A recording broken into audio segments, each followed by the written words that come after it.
Okay guys, it's JH, welcome back. Okay, so we're just going to hit a few shots with this angle, with this action, but from a different angle.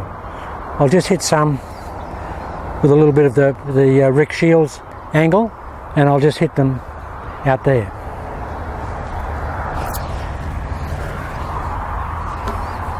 Because that will give you a better appreciation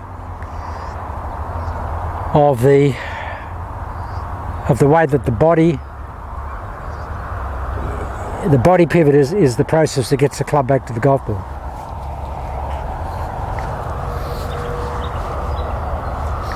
So we're just going to hit it here and bring it back. And you can see here guys, this left arm, the formation of this, or the lead arm, is in that configuration there. It's not, we haven't got any anti-clockwise rotation of the lead arm, so that we end up in this configuration over here, where we end up with a high right or high trail arm over the lead arm. We don't want that. We want that trail arm to be in this configuration here, move to the ball that way with the body pivot, and finish here. Is it a hold-off action? It's a hold-off action look, but not a hold-off action intention. And that's the difference. If you have a proper hold-off action where you want to hit a little hold-off shot, there's always this, and there's not a lot of body in that type of shot. It's basically just a hold down and a hold off. But here we want a complete body pivot release. We don't want any stalling up of the forward process.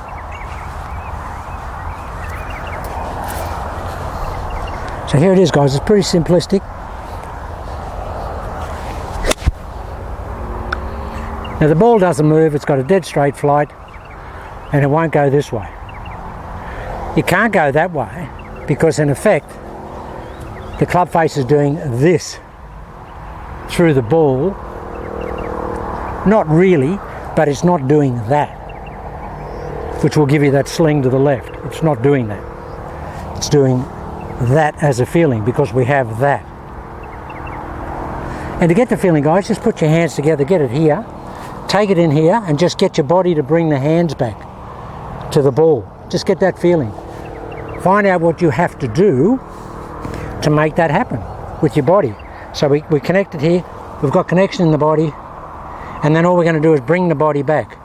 I bring it back with this bladder section here, the pelvis here. I just turn that back to the ball with connection, and that brings the arms back with that configuration. You can do it a lot of different ways. You know, you might want to do it with your left knee, whatever. You might feel it in your lat. When you get here, you might feel that you're going to pull it with your lat to get that angle. I do that with the driver, believe it or not, because the plane is flatter with the driver for me because it's longer. So I pull with the lat, and that gives me more of a radial easiness of maintaining that connection and that angle right there. It just does that. So I do it with the lat. So you can do it with the lat. You can do it with some guys I used to teach did it with the right armpit. They connected in. They had so much connection there, they just pushed that right armpit or that trail armpit through the ball against that angle. If you think of that's actually a good way. That's actually really jamming it down. That's a dominant side application for anybody in any golf swing. If you can get to here in any golf swing and you've got lead on the body to start it, and you can actually fire any part of this here as a dominant component. If you're right-handed, you're right side dominant most of the time.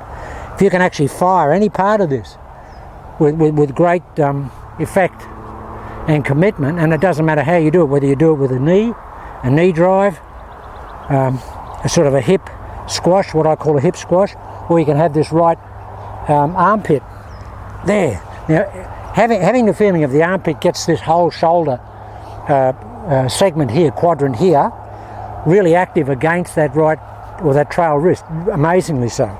If we get here and we push down there, it really does give me a feeling like I've actually got connection from that right, or that trail armpit, into the back of that trail hand.